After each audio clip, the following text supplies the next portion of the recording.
How we doing, guys? Welcome back to another episode of the Richie Hicks Jr. Sports Podcast. This is the first of two today. We're going to be hitting on the Hall of Fame and why it's becoming the Hall of Mediocrity.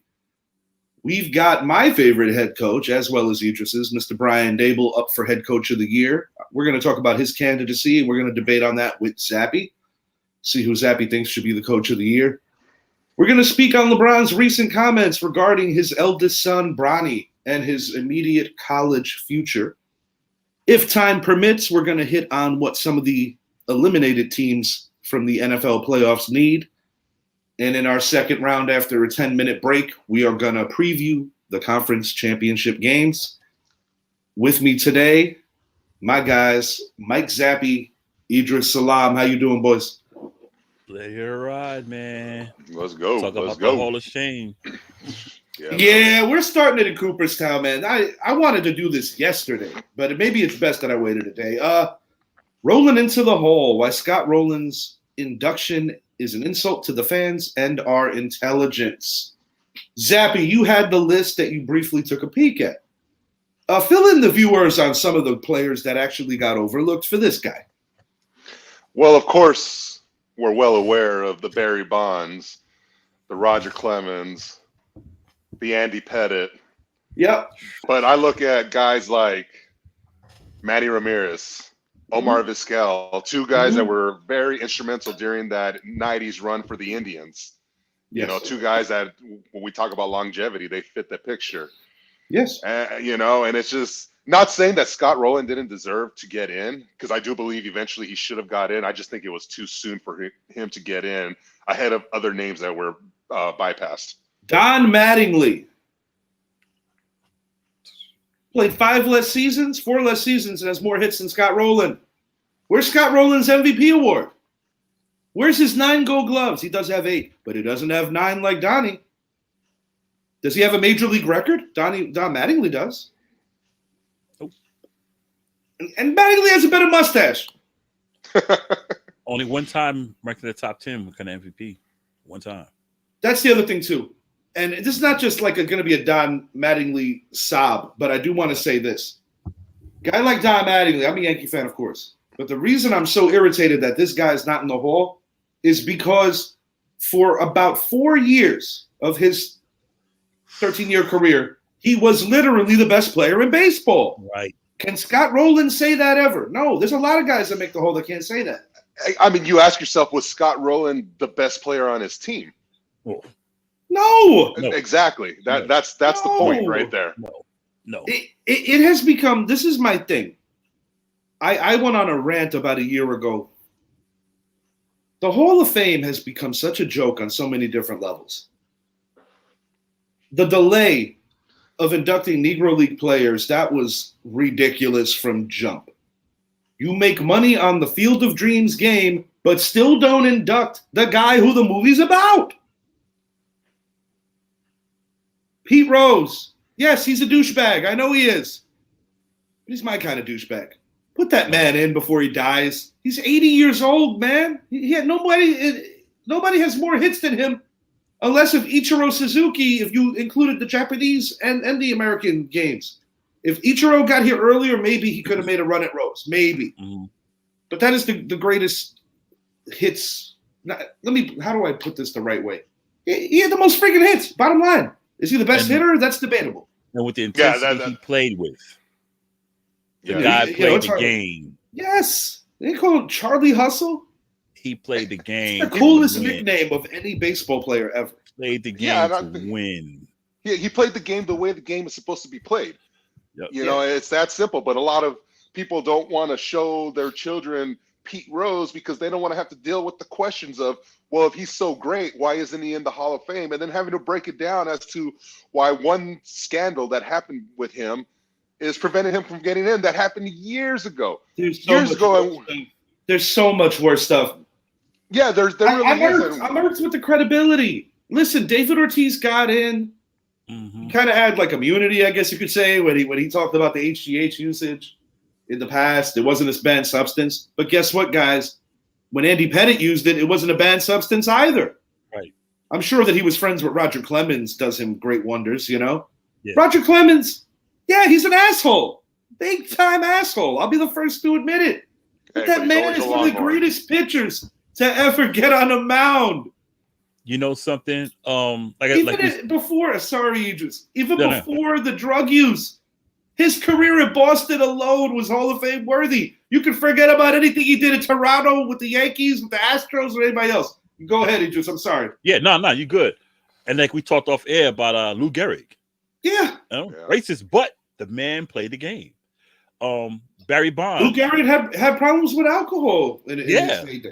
Barry Bonds. Just forget about the steroid era, what he did in Pittsburgh. Yeah, exactly. And it's what he did before that era. He was still a great home run hitter. When he was still a great outfielder. At some point, common sense has to take over, guys. Yeah. And you got to say, listen. Hold on. I want to speak for Andrew Jones. Probably one of the best center fielders. Defensively, no doubt. Yeah. Jeff Kent, as we spoke offline, all his numbers eclipse Scott Rowland. And it's not even close. I know. I almost feel like they're doing this on purpose to punish, to drive home the example of, well, everybody with common sense knows that, you guys belong here. But because you guys took a shortcut or you did this or you did that, this guy's going to get in prematurely just because we could do that. And I literally feel like this is how crooked this has gotten. Shoeless Joe, Jeff Bagwell, I think, should have got in. I was telling Richie about that. Biggio should have got in. You know, there's either one. So many names, and it's just how do you come to the conclusion of a Scott Rowland? How do you leave Andy Pettit out when he has the most wins in postseason history? Hey, I'll tell you what though, Adrian Beltre's getting in next year. When he used HGH, which he admitted, which he didn't tell no lies like many of his peers. Right. He did it in the offseason, and he also did it when it wasn't a banned substance. Right. But because he was pushing his Christian beliefs for a while, people are like, oh, this is not, it's just gotten to a point of like, at some point the common sense has to take over. Right. Everyone and their mother knows that Alex Rodriguez, Barry Bonds, Roger Clemens, that caliber of player are naturally great. Then, they're hypocrites on so many levels. Yeah. So many levels. Well, all they have to do is take a page out of the NFL. We've seen a few. I mean, Calvin Ridley, first player that comes to mind that's been suspended, but he's going to get his opportunity to come back to the field. Right. And we're talking about a coach in Miles Austin, the Jets wide receiver coach. He's suspended for a year, but he's going to be back. And I'm not defending Rose's actions. Hey, you can't defend it, but it's a different time. Yeah, it's a different time. Yeah. His transgression happened as a manager, not as a player. And he never bet on his team. That's the other one. So were they going to take? Let me ask you this: were they going to take Rose out of the Hall of Fame if he would have managed maybe after the threshold? There's another one that's really burning on me. Thurman Munson, less than 10 days before the qualification for what it takes of the threshold to be in the Hall. Guys, come on. Yeah. He's literally 10 days shy of time in the league of what he would need to qualify. And if that's all it takes to not put him in, like, really, guys? Just like with the steroid era. Yes. Forgot who it was. It might have been Buster Olney. It might have been Tim Kirchin. One of them said, put those guys in there. If you got a problem, put them in there and just have that win. Yes. Like Shoeless Joe Jackson. Put a big needle. Put a big needle on top of it. Yeah, Make it look like an attraction. And if you know the thing about Shoeless Joe Jackson, they said he didn't really do anything. He just got caught up in some nonsense. He didn't know what the hell was going on. He was a country boy. He was not in the know. I do truly believe that. They say he was a country boy. He didn't know nothing. Or even if he was in the know, look at his numbers during that series. There's nothing that suggests that he was on the take. Nothing. It's so ugly. But that's another thing that's an insult. So the Cincinnati Reds open up the gambling. Isn't that comical? Right. You've got the Field of Dreams game that they have the audacity to bring back Kevin Costner. And don't get me wrong, it was an awesome thing. Right. But you're still taking a shit on this guy that you refuse to allow in the Hall of Fame. We already know about the rampant racism in baseball from years past. Years. That African-American players had to go through hell to get on the field, to be Jackie Robinson, Larry Doby. Many guys went through a lot of shit Even our Yankees were one of the last ones who allowed black players. And let's be honest, You know? this is a league that you have unwritten rules. I did a show on this a while back. Right. That they were crying that Tatis swung with the bases loaded on a 3-0 count. This is how uptight the institution is. Jose Canseco will be blacklisted until the end of time. Oh, yeah. Is he an asshole? Yeah, he's an asshole, but he told the truth. Well, the truth. Something that all those other dudes didn't do in front of Congress. And let's keep it a buck. They never gave a shit until Congress did. Palmero. That's the way. Yeah. Oh, yeah, that's a good Yeah, one. with the finger. Yeah. But the thing is like, this is what angers me. This is the same institution that refused to honor Roger Maris, and this is pertinent because it just happened last year with Judge breaking it fair and square. Mm-hmm. They refused to acknowledge him as the home run king for a single season while he was alive. Right. Long after he was gone, they finally did it. They're doing backflips because a more notable guy broke the record, Mark McGwire in this case, later Barry Bonds. Mm-hmm.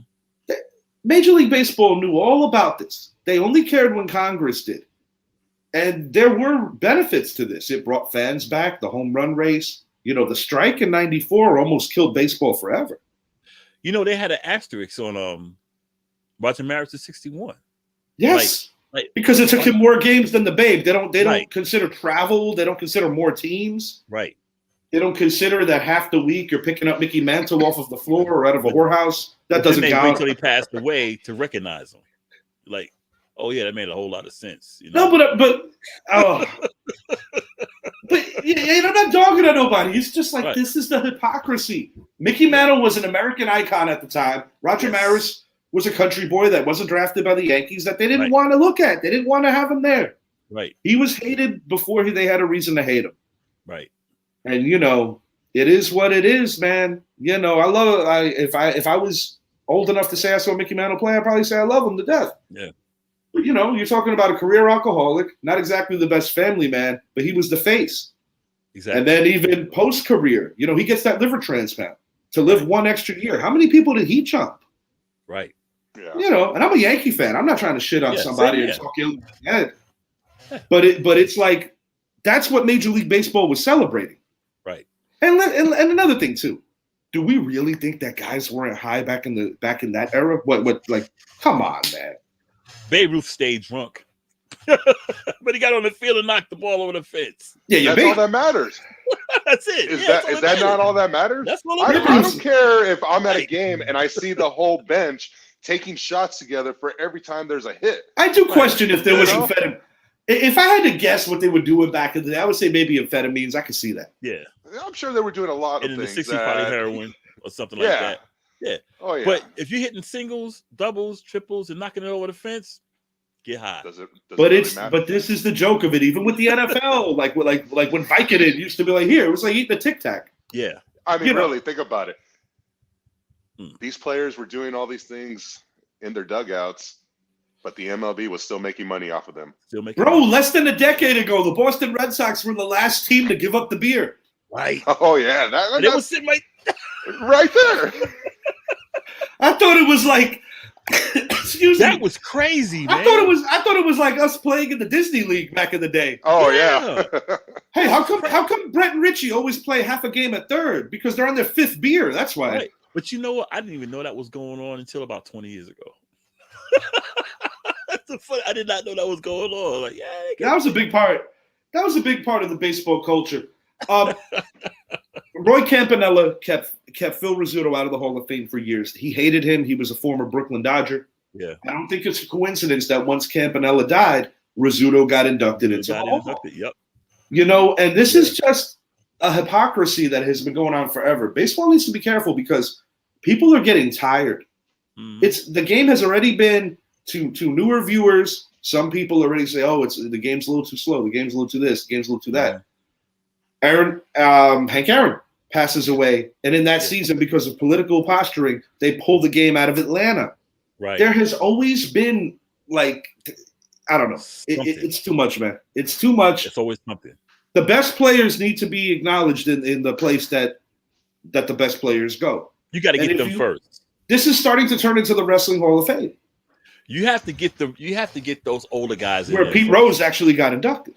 Right. That's funny too. Yeah, You got to get those guys in there first. I mean, yeah, it's I'm not too much, man. You got to go Shoeless Joe. You got to go on down the line. You got to. He goes first. He should go first before everybody. And But work with their way every down. passing year we go, it's less and less. When these likely. old farts start dying out, Yeah, it's gonna be changed. I think so That too. people are gonna start a thing about that they're pissed off about it. Wasn't there a year no one got elected in? Yeah, Not too long ago. Was it a couple of years ago? Yeah. How do you not elect anyone in the Hall of Fame? And that's the other part of it. You talk about the NFL where they elect at least the 7 rewards. This is what pisses me off. Major League Baseball turned a blind eye to this. Now they want to play the moral police. It's a joke. It's It's a so joke. many people that you can elect every year. Every year. Oh, yeah, It's You had every Bud year. Selig pulling double duty when he was an owner, and then he's like, I'm going to be the commissioner too. Yeah. Nah, dude. And you don't like no one in, then you got one person going, you got people. No, you should be having at least 7 people going in. And they want to insult you deeper. They're like, you know what? Poppy used, but he's a cool dude. Yeah. To make it more insulting, he never played the field a day in his life, but we're going to put him in over guys that won 9 Gold Gloves. That on first base. Make all the it time. make sense, please. That first base or DH. That's all he and did. very rarely played first. Very rarely. You know, and He's a DH. Yeah, and the best. Him and Edgar Martinez, I have no problem saying that, but okay. Anything else before we could go on a long rant about this whole thing because, quite frankly, I don't think you're going to find many Major League Baseball fans that agree with the system that's in place today. And Rob I'll tell you Manfred is killing the sport. I'm sorry. Oh my God! I thought he Oh, would come in and God, do better. He's He killing. is. I think if they had one more strike, They're done. that's They're going to done. be over. It's a wrap. Yeah, because we're still recovering from the '94 strike. Yes. You know, it's been almost 30 years, Almost 30 years. and we're still recovering from it. We still don't see full stadiums. I mean, Right. come playoff time we do, but during the regular season, no. It's very rare. Even for a big Yankees-Red Sox game, unless they're both winning, you'll see it full. Other than that, no, you'll see empty seats. Oddly enough, in a series like that, where you will see the empty seats is actually the rich people seats. Yeah. Because many of them are on other business ventures. So sometimes what they'll do is that they'll push people in the front to make it look, that it's sold out. Another tactic of WWE. So the similarities continue. Yeah, they push everybody down. Had a camera looking like this. Yeah. 93,000. Yeah. All right. More like 39. Yeah.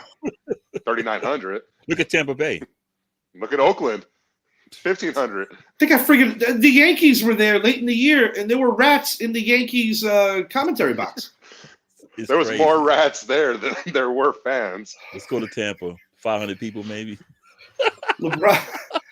I'm going to switch it over to LeBron James. His recent comments on the immediate future of his son, Bronny. So those of you who don't know, I don't 18 like years it. old.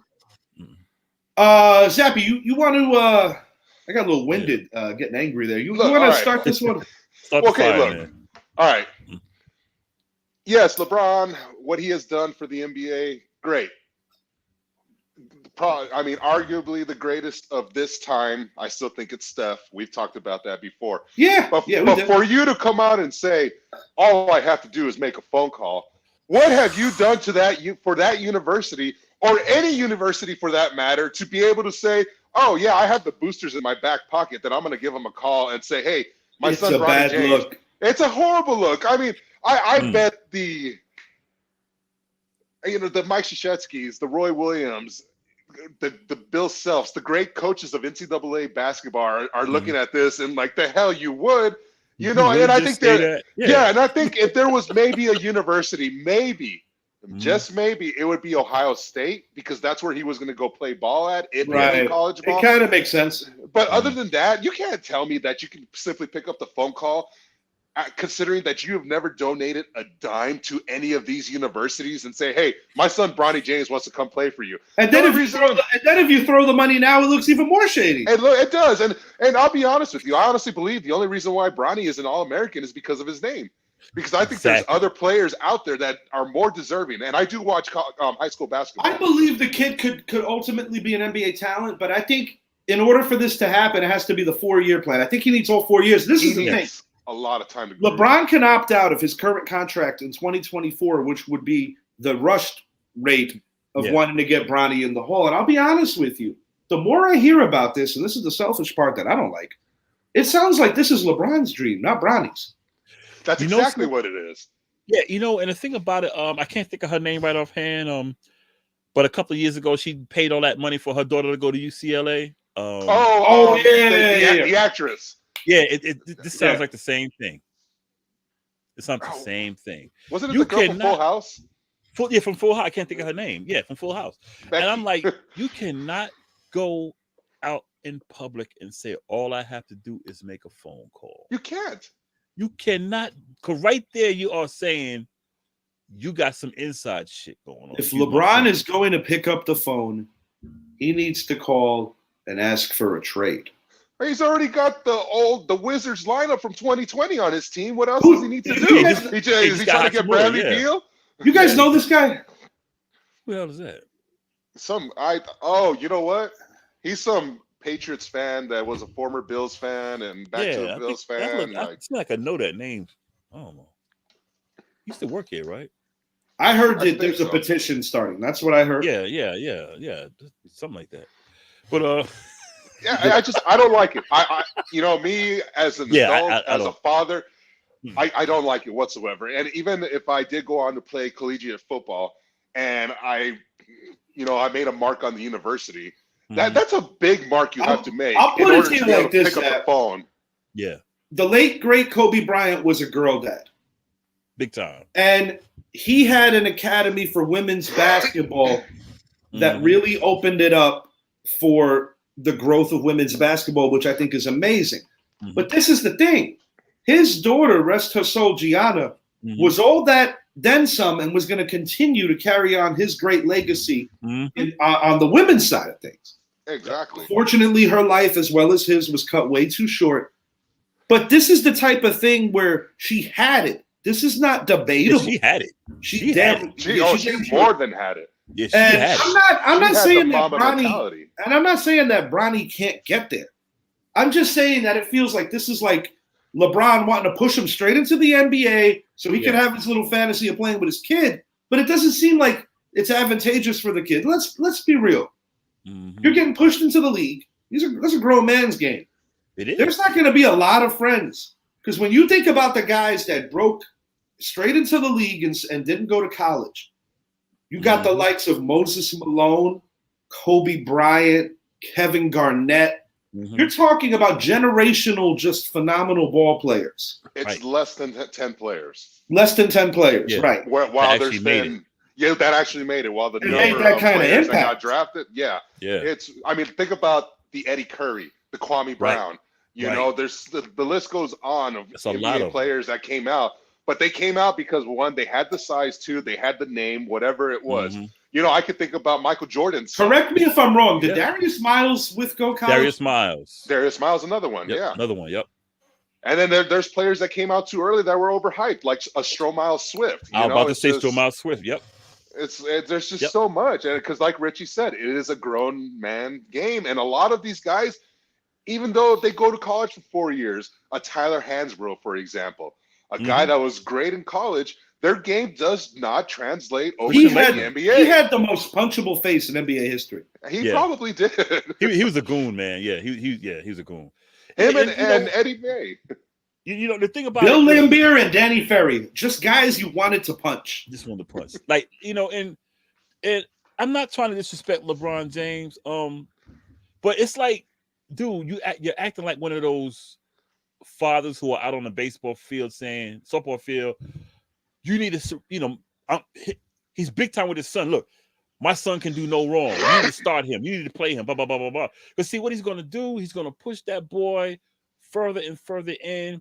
He's going to get up there, and he's going to see how big the game is. And it's already hard enough when your father is one of the top 10 players that ever lived. Some people have him at 12, some people have a 7. The point is, one of the greatest basketball players that ever lived happens to be your dad. And that draws a big shadow because you look at the great Michael Jordan. When his sons played, Like I remember his one son playing not far from here at UCF. UCF, yeah. There was no preferential anything. Mm-mm. He was in dad mode through and through, watching his son like every other dad there. And it backfired. You know the other instances Scottie Pippen, And Dwayne son, Wade, and all them. Even Shaq's son. Yeah, they're like, y'all gotta do it. You know, I'm not gonna. It almost seems like with Shaq's LeBron, not even down to part with money unless his kids bring home degrees. Shaq Right. is old school. What does he tell them? Y'all Shaq not is old rich. school. I'm rich. Yeah, exactly. You're not rich. I'm rich. I'm rich. No, and and it almost feels like LeBron is trying to live vicariously through his son because LeBron never went to college. So why not all right, my son's going to go through college because the NBA now has the rule where you have to go to college for at least 1 year. Oh, I thought you were going to say why his son's going to win in the NBA Finals at a ferocious rate. Oh yeah, if he gets drafted by the right team and he sits the bench, yeah, absolutely he will.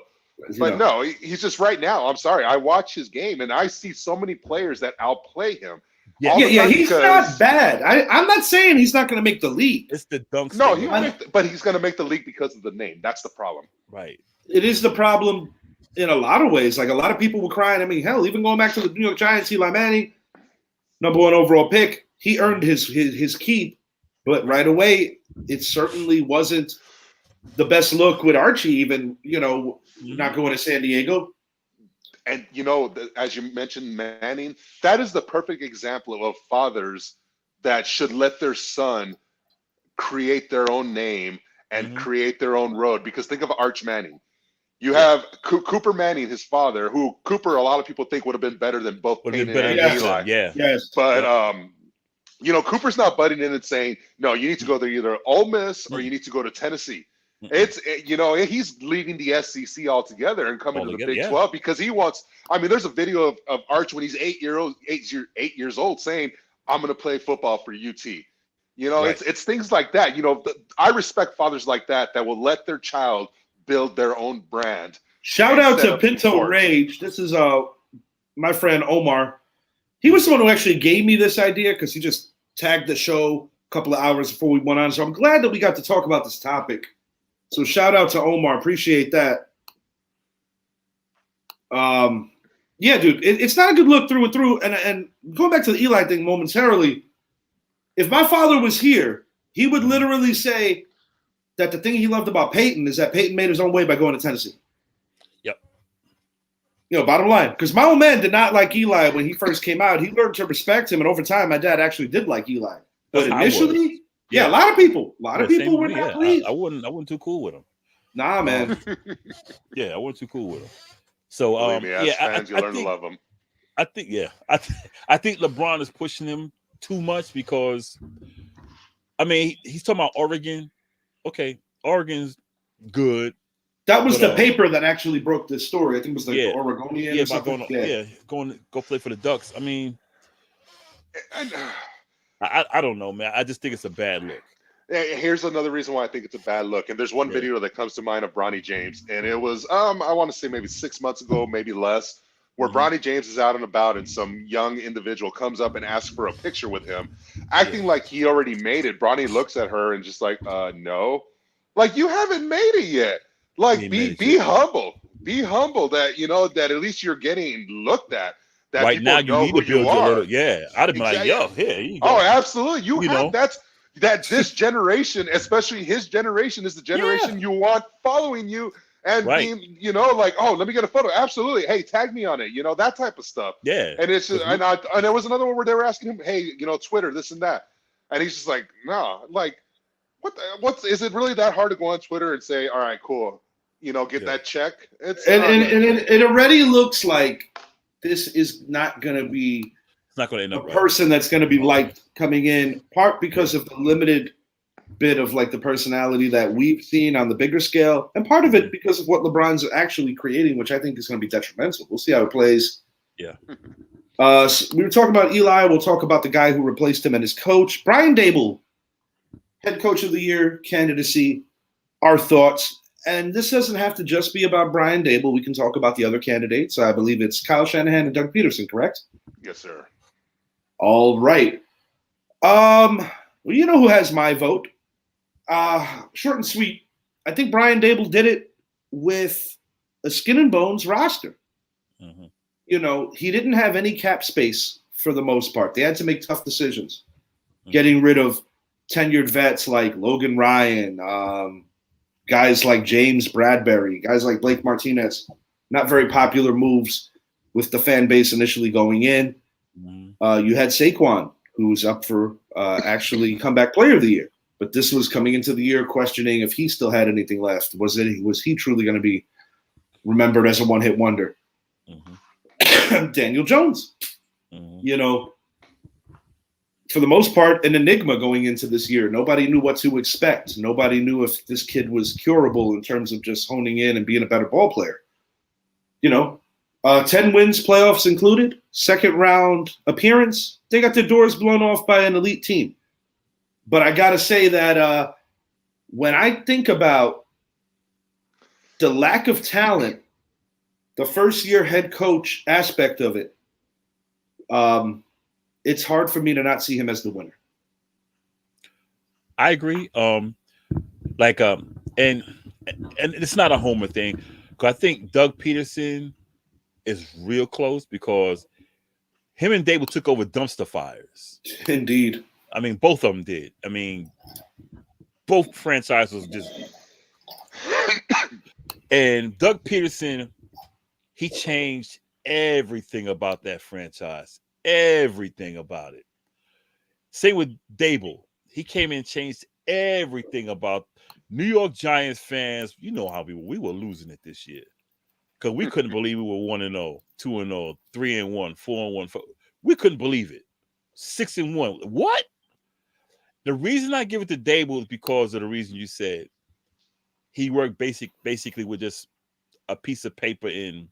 I'm having fun with Brett. I'm having fun with Brett. Yeah. Doug Peterson. He had Peterson has to go. He had basically nothing to work with. He had Saquon, and he had to basically refocus, or should I say focus, Daniel Jones. And that's hard. That's why I give him the edge over Peterson. But they both did phenomenal jobs, man. They turned, because Jacksonville had a bunch of young guys. Etienne, Lawrence. Mm-hmm. That team was young. And I mean, he has the experience though. Yeah, you're talking about a former Super Bowl winning coach. Right. And he's been Brett, in the league Brett, would you care to chime in more on this? Maybe Brett. Type a little faster. He said Peterson has his vote, so do you want to argue with Idris? He can't argue with me. It's hard. Look, between the three of them, I think we can automatically eliminate Kyle Shanahan. We know what he's been doing with the 49ers over the last few years. He's had one of the best defenses.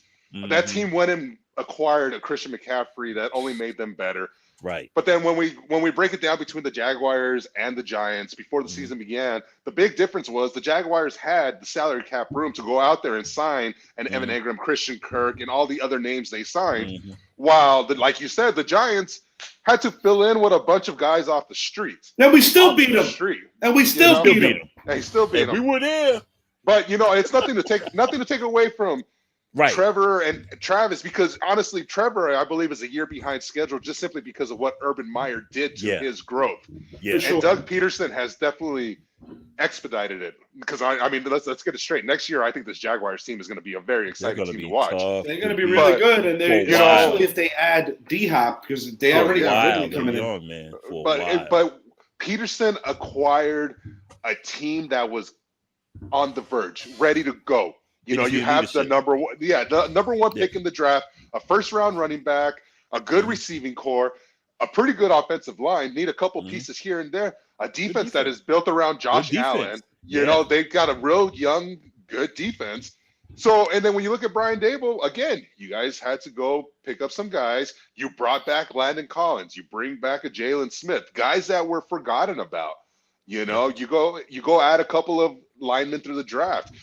Evan Neal, great pickup. They worked out Idris before the year started. Yeah, man, just stamina, man. They had to. Yeah.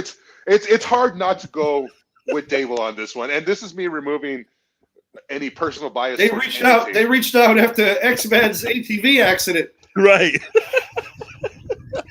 I had to work, so I couldn't go. I couldn't. Yeah, he's like, yo, I'm I had to cooking. work. Calm down. Like, you called me today. I got to work on Thursday. Come on. Yeah, man. yeah. But I honestly think it's going to be when the awards. He was like, "What about meal announced.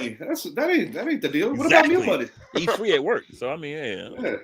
No, That I was think, that's Go ahead, fine. Zappy, man. no, I think when it's all said and done on February 9th, during the NFL awards show, we are going to be hearing Brian Daboll's name called to be the victorious one. In the words of Shannon, y'all don't want this smoke. Man, your little 5'2" body has no smoke whatsoever. This guy, boy. Brett, I'm going to continue to spell for you, pal.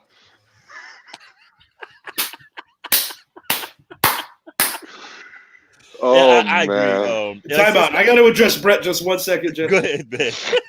Brett, it's time to start putting these petition videos on IG because you got to strike while the iron's hot. Because the truth of the matter is, there's just not going to be that much sympathy in another couple of weeks. So you got to strike. Convo said she welcomes you as a guest, so you can put your petition up there too. That's Brett. actually the way to go. Brett, what you need, I'm going to tell you what you need. This is the politician right now. You need me by your side. There You it need is. me to make your videos, Brett. You The hire Braves me. happy. You hire me, and I will get you back on this show, Brett. There Do it what's is. right. Do what's You better right. listen to him. You Get better listen to Sappy him. by your side. I will have the best videos for you. Son, you'll be back in no time. But until then, shut up. Yeah, you better take that route, man. Another thing too, this reminds me of when Kenny Powers was kind of going through it on that show. I don't want to divert too far. We were just speaking on the Jags. My thoughts on what they need in 23. Improve that secondary and try to get D-Hop. Yeah. That secondary was probably their biggest weakness. They need a number one receiver. No Just doubt. like I mean, we do. Calvin Ridley could potentially be that for them, but they have the funds to go out and get a D-Hop, and that's why that could be really exciting. I They have think the get funds. D-Hop. Okay, good. Go, Zach. go. No. Oh. You just I say get. I think really can fill a spot, but I think it's good to have a good veteran guy like D-Hop on the other end, other side. Oh no, he could ball out there. I think that could be a great marriage. Yeah, him and Ridley, because they're gonna free up a lot for both. that you would know. be such a scary lineup to face where you have Calvin Ridley on one side, a guy that could stretch the field, Yeah, D-Hop on the other, Christian Kirk in the slot, and let's not forget about Zay Jones. And Zay If I'm Jones, yep. If I'm the Jaguars, there's two things I'm doing. I'm going to try to facilitate a trade for a D-Hop, but if not, I'm going after it, and I'm going to draft a Michael Mayer out of Notre Dame. And because not only are you bringing a blocking tight end to that system, which Doug Peterson, you need that. We saw that in many years with Zach Ertz. Yeah, exactly, and then, but then you're also bringing in a tight end that can catch I think the ball and Mayer, has some of the Mayer, best hands. depending on what happens, could go in the top 12. We'll see. We shall see. I think he's going to go high. Giants at 23. Get DJ a receiver that can stretch the field. Yeah. You see what happens when you don't have a guy that can stretch the field. The defense only has to do half the work. Get a guard and an athletic linebacker. Of course, bring back Saquon. And by saying get DJ a receiver, I'm implying that I feel he'll be back. Yeah. Yeah, I think so too. We need a receiver. We got good complementary pieces. Hodgins, James, Slayton. I don't know what we're gonna do with Slayton. Depending on what we do, I feel that he might be the odd one. I think so too. I think we needed one. We'll have Shepard come back maybe week 5, week 6. That'll get us through the rest of the season. I say we need receiver first, OG, need a guard, linebacker. Then after that, we can just go ahead and go around the bend, maybe grab another tight end, maybe a corner. We got a lot of picks, man. So we can do a lot of work. What you guys need to do, and this is me speaking in all honesty, before you talk about acquiring a receiver or anything like that, you need to assure yourselves you guys sign Daniel Jones. Oh yeah, first and foremost. And you that way you can tag Saquon Barkley.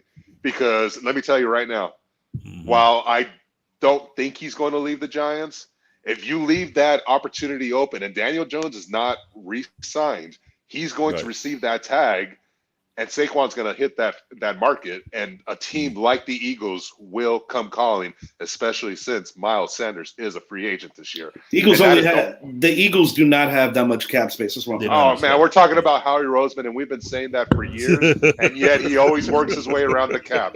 Like, and I hate saying it, but Howie Roseman is a master at the cap. He's another one of those guys that knows what he's doing, and he will do it. If it means him getting a Josh Jacobs, when everyone was worried about Aaron Judge, what did I tell you? What did I continue to tell you in comments? Same here. Yeah, I agree. Coming back. But you only had an Aaron Judge to worry about. This time you have two guys to worry about. These two are coming back. Yeah, I think you sign. You extend Jones and tag Saquon. You have to tag him. Truth of the matter, not necessarily. Not necessarily. You don't have to. We could sign him. You can offer both these guys a deal because push come to shove. Tag him. But I think the Giants will work out because was it Williams or Dexter said they'd take a cut? They're going to be able to swing this, and it was we got Williams. A lot of I was going to say it's not Dexter. He's still on his rookie deal. Yeah, they're going to be able. They're going to be able to swing this. But here's the one thing too, though, is Daniel Jones. You say you need to sign them. The only thing about Saquon compared to Daniel is the running back market this year is deep. So one thing we know for sure is Saquon is not going to be the first running back signed. He's going to see what Josh Jacobs gets first to be able to say, okay, obviously you need to pay me more than that. He is not going to sign before any other running back unless they blow him out of the water and give him the 16. I think you're overthinking this. I don't think Saquon's worried about Josh Jacobs. Saquon just made the playoffs, so it's a game away from the NFC title game. Yeah, no, absolutely. I think you do worry about it. On a discount. I'm not worried about it. I think you'll get him I think they'll get him a good deal, maybe 13, 14. 14 gets it done. He doesn't have to make the most. Yeah. I'm telling you. I think they'll give him that bonus. They'll give him that bounce money. If you give him the 4-year, $58 million with 29.5 to 32.5 guaranteed. Guarantee him 30, it's a deal. That's what it comes down to is the guarantee. If you give now, if they turn around and give him a DeMarco Murray type deal where it's 4-year this much, but only $8 million guaranteed, he's gonna walk. Yeah, I wouldn't give him $8 million. That's too little. That's a slap in the face. We'll see. Waller might be a free agent. That is not for sure yet, Brett. There's talks that Darren Waller. There's talks that he will be a free agent this year, but that's not because he'll be a cap casualty for the Raiders. Yeah, he's got a lot of leverage right now coming off that great season he had. Miami Dolphins in 23. Honestly, think about your quarterback position. Playing Tua is actually immoral. That's all I got to say about them. And run the damn ball. Let's talk about it. I think you can play him, but you got to run the ball, man. You have to run. You can't rely on him just to drop back and pass because we see he's fragile, man. This was a concern going back to his collegiate days. This was a legitimate concern. He's always been fragile. You have to run the ball. This was small. You have to run the ball. What's the quarterback's best friend? The running game. Absolutely. A good running game. A good running game. Yeah. You got to run the ball. It's not like they can't run. We've seen them run the ball. And they have running backs to do it. These are the two running backs that did it in San Francisco under the head coach when he was the OC, of course, that made a living running the ball. Running the ball because eventually, because see, this year they snuck up on teams with Waddle and Hill. Like, it's just those two. Tua can't throw the ball, and they saw, okay, these guys can really get open and go. So they're gonna be ready for that next year. So you got to run the ball. That's one thing I would address too. I think honestly, with this Dolphins team, we're gonna say goodbye to Byron Jones, with Dallas being one of the possible destinations for him. I think they need to go out and get a possession receiver because obviously Gesicki's not that guy. But you can't rely on 2 5'10" guys. We saw Gesicki doesn't work. Gesicki doesn't work with the Dolphins with the coaching scheme they have now, but he could still be very productive elsewhere. He can, but we saw the Eagles back then with a Jeremy Maclin and Deshaun Jackson. Yeah, it was a great to watch, but when it came down to it, they needed that possession receiver and didn't have it. Now we're watching that right now with Miami. We're going to see Hill and Waddle. They're going to blow up. But then when the games get tough and the season gets going by week 11, teams are going to start slowing them down, just like we saw this year. You said possession receiver. We're going to go over here. Hold on, before you do. Yeah. As much as I hate to give the Cowboys credit for, I got to admit, through their history, and it hurts me to say this, through their history, they always had a tight end who would. You had Billy Joe Dupree, Jay Novacek, Jason Witten, Jason David Witten, LaFleur was good. Now you got Schultz, that one tight end that hits you off the line. You're like, how the hell y'all leave him open? All right, Eric Bjornsson was pretty good at it too. Always had that one tight end that knew how to just.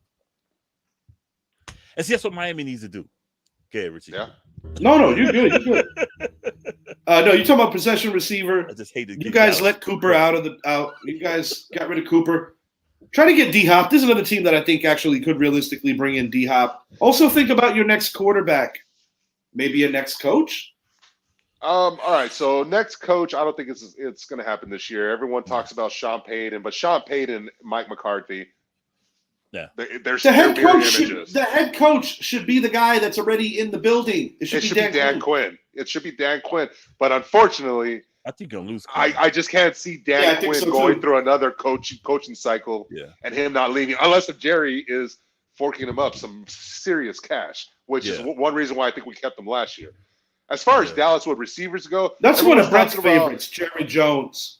Oh, we know he loves them. No, but as far as receivers go, everyone talks about D-Hop, but I think the guy that no one's talking about is Brandon Cooks. This is the guy that we were on the border of trading for at the deadline. Yeah, it almost happened. You know, and it's very feasible because then when you look at contracts, Brandon Cooks is not going to demand a higher contract where DeAndre, I mean, he's going to try to get in that $28 million range. I want to ask you a question, Zappy. I was getting into with this Cowboy fan. I've known him for 10 years, for a while. He's diehard. This is what he said, and I disagree, but I want your opinion as the logical Cowboy fan. He I've always been logical. This is why he said they should fire Mike McCarthy and Kellen Moore. This is what he said.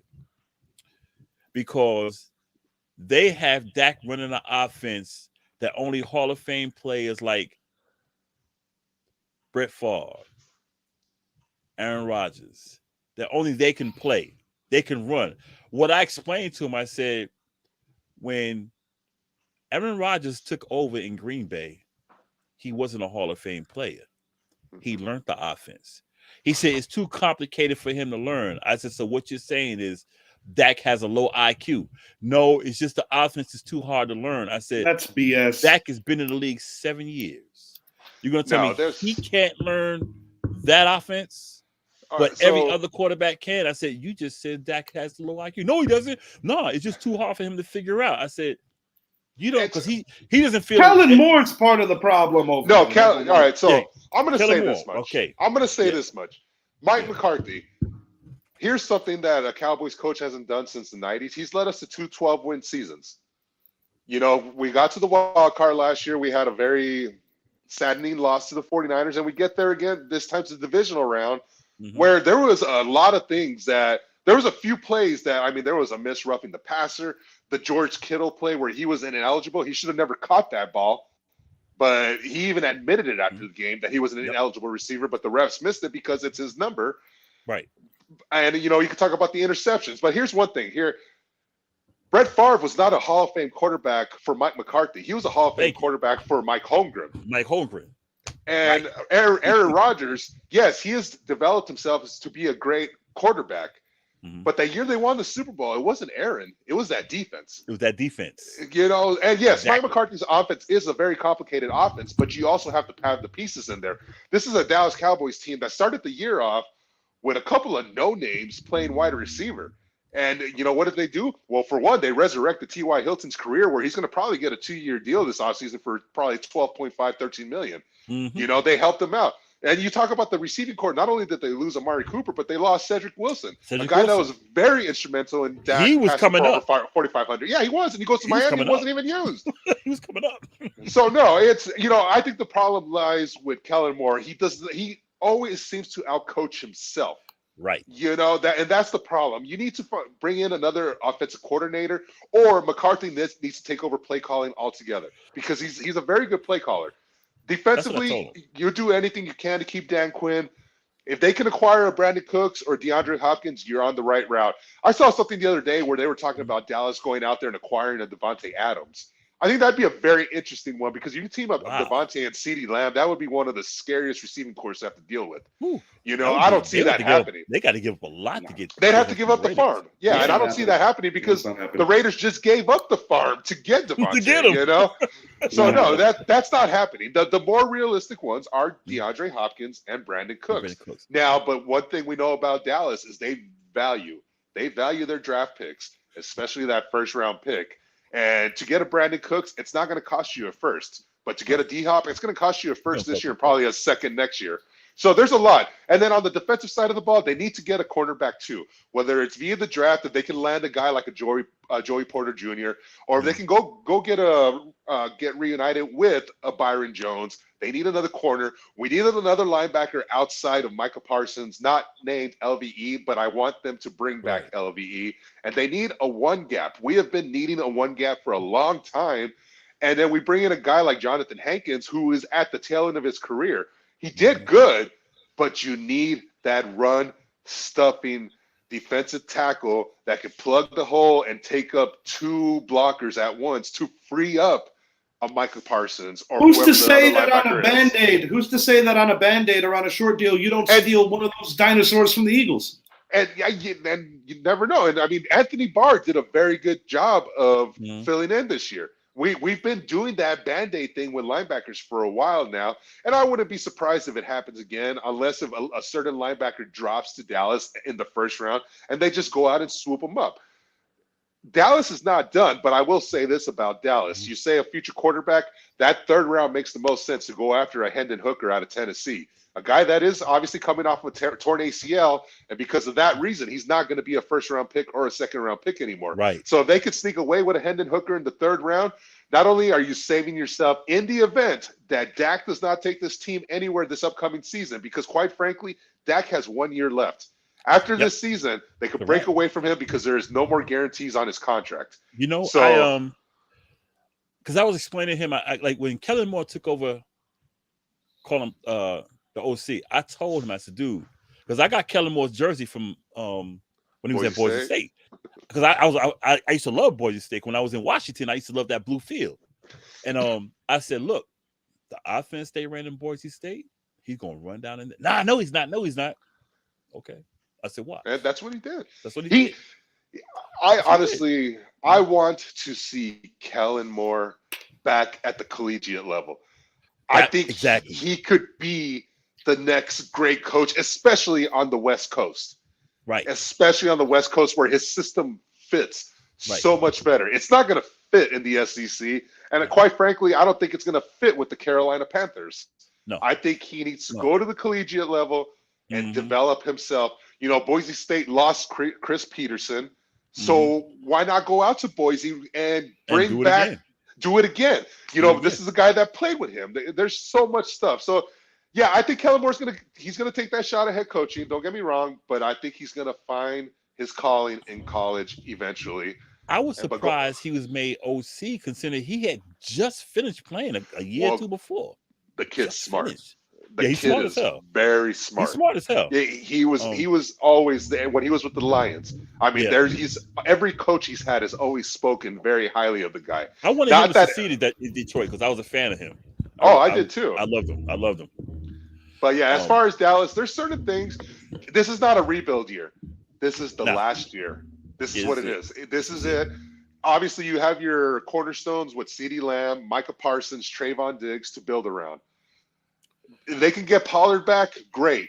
If a Bijan, I want Pollard back. But if Bijan Robinson is there at 26 or even at 22 where you trade up for him, you don't hesitate. You're talking about the next. What's that? People are going to throw money at Pollard. Oh, yeah, they're going to. Throw money at even with his injury, he's going to be ready well before training camp. Yeah. You know, he had tightrope surgery on his ankle. That he's going to be just fine. But what Bijan Robinson is the next Adrian Peterson. And I mean that wholeheartedly. He's a great running back. And if you can get him with Dallas's offensive line and that system, Dallas won't skip a beat. Yeah, they don't skip a beat. They don't skip a beat at all. So, but this is the last year. I will say that. This is the last year before it's rebuild time. I agree. Last team we're going to hit on before we get out of here. Bills in 23. Health is key. I suggest maybe scooping Odell. They were flirting with him this year before he ended up not going anywhere. I believe that Stephon Diggs needs help. I think big game, Gabe Davis comes up rather small, a little too frequently. Make a bigger commitment to your running game. But I think health was the true knockout blow for this Bills team this year. Man, they was hurting on defense. They're missing too many guys, bottom line. They need that 6 pass players. rusher. Yeah, they went and got Von Miller to win the championship. Von Miller got a bad injury. He got hurt, yeah. And the sad thing is Von Miller's a year older. Yeah. So they need to go out and draft a pass rusher. That has got to be their number one goal. Mm-hmm. Receiver, yeah, if they can get an OBJ, great. But it's still, in my opinion, it still doesn't solve the number 2 receiver, the guy that can complement a Stephon Diggs, because OBJ hasn't played since last year's Super Bowl, and Gabe Davis really hasn't done much. So you still got to, if they can draft another receiver too, great. But here's my question for you guys: how is it that Josh Allen, who's statistically right there neck and neck with a Dak Prescott, not getting the same hate? But Dak is getting crucifified, and it's a star. I've got an answer. Yeah. How many playoff games has Dak won? 1, 2, One. And two. He won against the Seahawks, and then he won this year. And then Josh Allen's won what? 3? Dak's been there about 3 more years in the league, though. Dak's got 7 years in. Yeah. Josh Allen's got 6. You got to remember this. What uniform does Dak wear? He came out the same year. Let's hold on. What uniform? Yeah, he's got 6. Year? He came out at 17.